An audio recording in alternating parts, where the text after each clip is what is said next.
Hello students, good morning. I am NK Jha from APS. As we know that we are reading the topics The Sniper.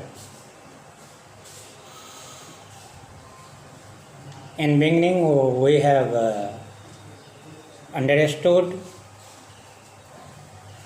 about the sniper and how the story begins between two parties. Number one, the Republican sniper, and number two,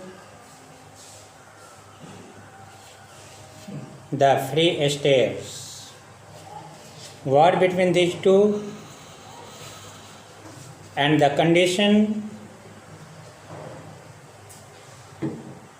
was not sufficient because it was too dark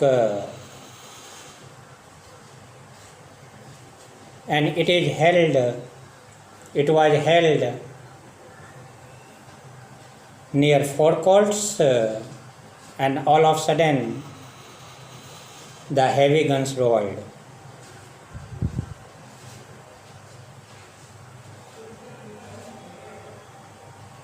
Okay. On a rooftop near O'Connell Bridge, a Republican sniper lay watching, देख रहा था, and he had his rifles. Beside him lay his rifles, that means had rifles, and over his soldiers was slung a pair of field glasses. Field glasses means दूरबीन होता है जो दूर की वस्तु क्लियर और साफ साफ दिखाई दे. That type of glass is known as field glasses. His face was looking like a student's.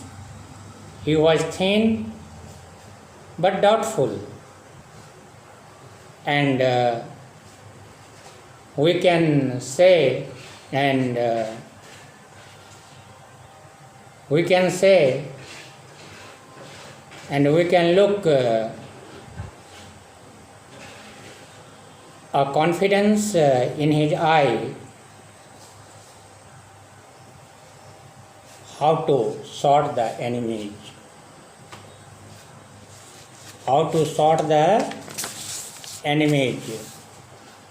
He was hungry and eaten a sandwich.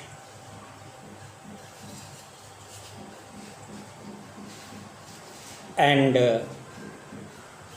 taken some wines,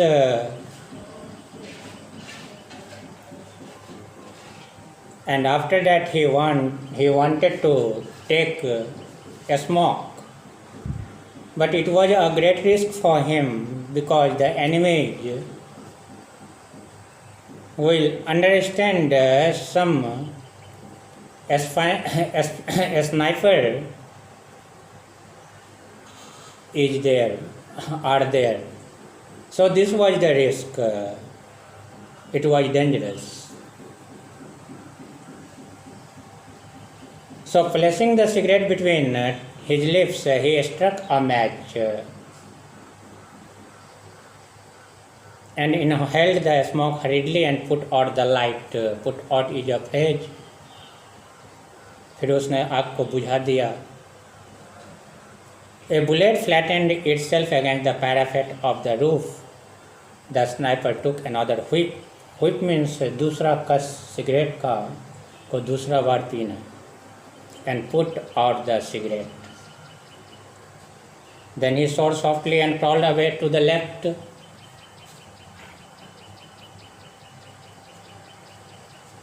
Cautiously he raised himself and peered over the parapet. There was a flash and bullet whizzed over his head. He dropped immediately. He had seen the flash. It came from the opposite side of the street. दूसरी तरफ से गोली की आवाज आई. He rolled over the roof to a chimney stack in the rear and slowly drew himself up behind it until his eyes were level with the top of the parapet. There was nothing to be seen. वहाँ कुछ भी नहीं था, parapet के ऊपर कुछ भी नहीं था. Just the dim outline of the opposite housetop against the blue sky. His enemy was under cover. Just then an armored car came across the bridge and advanced slowly up the street. It stopped on the opposite side of the street 50 yards ahead. The sniper could hear the dull panting of the motor. He had already heard the panting of the motor. His heart beat faster. It was an enemy car and he wanted to fire, but he knew it was useless. उसके समझ से ये useless होता. अगर वो fire करता उस समय तो his bullet would never pierce the steel that covered the grey monster. क्योंकि आर्मर्ड कार को कभी भी उसके बुलेट जो है सो छेद नहीं कर सकते थे. Then round the corner of a side street came an old woman. फिर एक ओमैन जो है सो कॉर्नर के साइड से स्ट्रीट में आ रही थी. Her head covered by a tattered shawl. उसके हेड जो है सो फटे हुए शॉल से ढके हुए थे. She began to talk to the man in the turret of the car. वह जो है सो टूरेट ऑफ द कार का मतलब होता है कार का हेड. तो उस कार में जो आदमी था उस आदमी से वो बात करने लगी. वह जो लेडी थी, औरत थी, जो टैटर्ड शॉल ओढ़े हुई थी. She was pointing to the roof where the sniper lay an informer. वह नोटिस कर रही थी, बता रही थी उस आदमी को, उस एनिमीज को, उस स्नाइपर को कि मे बी रूफ के ऊपर में स्नाइपर छुपा हुआ है. A man's head and soldiers appeared. और ठीक टूरेट से जो है सो उसी समय एक मैन जो है सो दिखाई देता है. Looking towards the sniper. Sniper की तरफ देखता है. The sniper raised his rifle and fired. Sniper तुरंत ही अपने राइफल को उठाता है और फायर कर देता है. The head fell heavily on the turret wall. The woman darted towards the side street. The sniper fired again. The woman wheeled round and fell with a shriek into the gutter. और फिर वह जो woman है वह जासूस है. उसको गोली लग जाती है और वो नाले में गिर जाती है. Suddenly from the opposite roof a shot rang out and the sniper dropped his rifle with a curse. The rifle clattered to the roof. और राइफल जो है सो रूफ के ऊपर गिर जाता है. The sniper thought the noise would wake the dead. He stooped to pick the rifle up. He couldn't lift it. उसके हाथ से राइफल गिर जाता है और उसकी आवाज़ आती है. फिर वह जो है सो राइफल उठाने की कोशिश करता है. But he couldn't lift it. लेकिन उसको वह उठा नहीं पाता. His forearm was dead because उसके फोर आर्म मतलब बाजू में गोली लगे हुए थे. I am hit he muttered. Dropping flat onto the roof he crawled back to the parapet with his left hand. He felt the injured right forearm. The blood was oozing through the sleeve of his coat. There was no pain. कोई दर्द नहीं हो रही थी और खून बहे जा रहे थे. Just a dead end sensation. ऐसा लग रहा था कि उसके वो फोर आर्म जो है सो मरे हुए हैं. As if the arm had been cut off. मानो कट गया. Quickly he drew his knife from his pocket, opened it on the breastwork of the parapet and ripped open the sleeve. There was a small hole where the blade had entered. On the other side there was no hole. The bullet had lodged in the bone. गोली जो लगी थी वो गोली bone को are पार नहीं कर चुकी थी क्योंकि दूसरा होल तो था ही नहीं. It must have fractured it. और ऐसा महसूस होता था, ऐसा प्रतीत होता था कि निश्चित रूप से उसकी हड्डियां जो है सो फ्रैक्चर हो गए होंगे. He bent the arm below the wound. The arm bent back easily. He ground his teeth to overcome the pain. As we know that, जैसे कि हम लोग भी जानते हैं चोट जब लगता है तो दर्द को कम करने के लिए, सहने के लिए हम लोग भी दांत के ऊपर दांत बैठा लेते हैं जिससे दर्द थोड़ा कम महसूस हो. Then taking out his field dressing he ripped open the packet With his knife, he broke the neck of the iodine bottle and let the bitter fluid drip into the wound. उसने जो है सो अपने packet से knife को निकाला, उसके बाद उसने आयोडीन बोतल के नेक को तोड़ा और तोड़ने के बाद अपने उंड के ऊपर में उसको लगाया. A paroxysm of pain swept through him. He placed the cotton wadding over the wound and wrapped the dressing over it. He tied the end with his teeth. Then he lay still against the parapet. फिर वह dressing वगैरह करने के बाद पैराफेट के ठीक against में लेट गया. And closing his eyes he made an effort of will to overcome the pain. और वह दर्द को कम करने की कोशिश करने लगा. In the street beneath all was still. The armoured car had retired speedily over the bridge. Armoured car जिधर से आई थी उधर को वापस चली गई. With the machine gunner's head hanging lifeless over the turret, the woman's corpse lay still in the gutter. Corpses means dead body.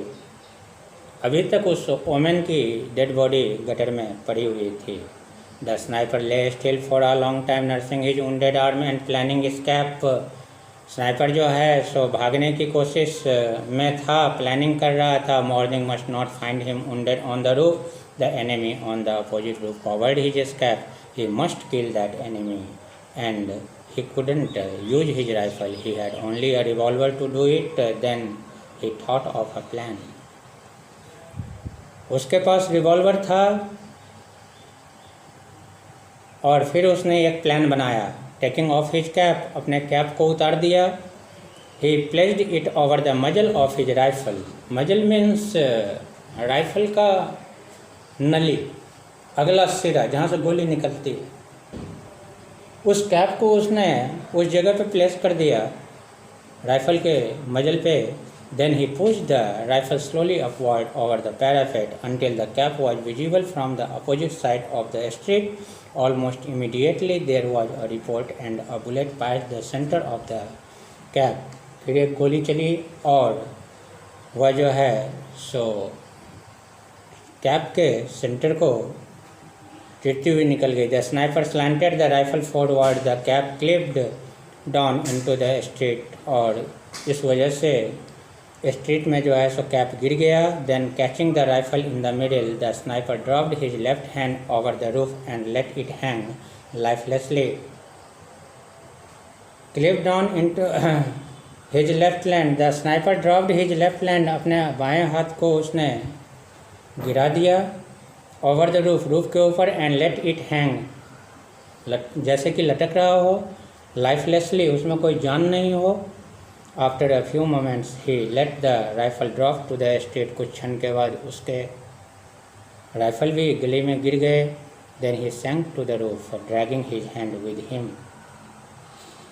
और फिर वह जो है सो रूफ पे ही छुप गया. Dragging his hand with him. और फिर अपने हाथों को घसीटने लगा. Crawling quickly to his feet, रेंगने लगा, अपने पाँव के ऊपर रेंगने लगा. He feared up at the corner of the roof. और रूफ के कॉर्नर के तरफ झांका. His ruse had succeeded. Ruse means plan, trick. Ruse means plan, trick. फिर उसने देखा कि हमारी प्लान जो है सो सक्सीडेड हो गई है. The other sniper seeing the cap and rifle fall thought that he had killed his man. Other sniper जो है सो कैप को देखता है और वह यह सोचता है, राइफल को गिरा हुआ देखता है, वह यह सोचता है कि उसने आदमी को मार दिया. He was now standing before a row of chimney pots looking across with his head clearly silhouetted against the western sky. The Republican sniper smiled and lifted his revolver above the edge of the parapet. पैराफेट के as से जो है सो Republican sniper जो है so मुस्कुराया और and lifted his revolver, अपने revolver को उठाया above the edge of the parapet, parapet के ऊपर से। The distance was about 50 yards, distance कितना था 50 yards का। A hard shot in the dim light and his right arm was paining him like 1,000 devils, उसके जो है सो राइट आर्म जो थे वो इस तरह से दुख रहे थे जिसका वर्णन नहीं है। He took a steady aim, his hand trembled with eagerness, and pressing his lips together, he took a deep breath through his nostrils and fired. He was almost deafened with the report, and his arm shook with the recoil. So, in next class, I will discuss from the Republican sniper and smiled and lifted to page number 4, brother's face. So you have to read from the Republican sniper to looked into his brother's face. After that you will understand it very nicely. So this will be the last part of this story, the sniper, and finishing after I will tell whole story in summary, and you will have to understand and how you will explain it very nicely after hearing the summary. So firstly you will have to read the text.